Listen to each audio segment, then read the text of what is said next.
I called an Uber, but the driver wasn't who he said he was, and now he's stalking me. I don't even know how to explain this, but I've been dealing with something really disturbing, and I'm honestly scared for my safety. Last Saturday, I went out to celebrate with some friends. We were drinking, and by the end of the night, I wasn't in any condition to drive, so I called an Uber to get home. The app said my driver's name was Mike, and that he was driving a black Honda Civic. He showed up quickly, I got in, and we didn't talk much during the ride.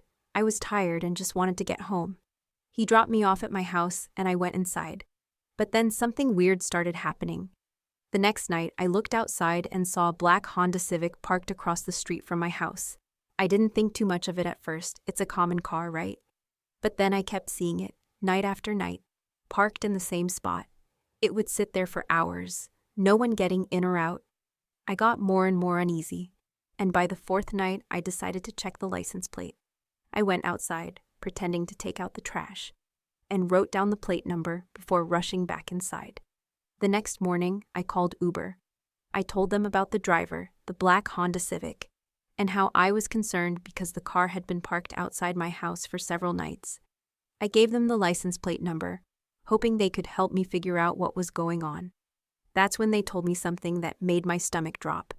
They told me that Mike was in their system, but I had never been picked up by him.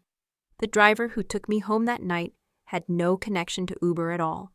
Apparently, the person who picked me up wasn't an Uber driver. He was just some random guy in a black Honda Civic. He had nothing to do with Uber. He didn't even know I was using the app. He was just a stranger who got in his car, drove me home, and has been stalking me ever since. I'm seriously freaked out. I called the police, but they said they can't do much unless he does something more like actually approaches my house and tries to break in. So for now, I'm just staying at a friend's place.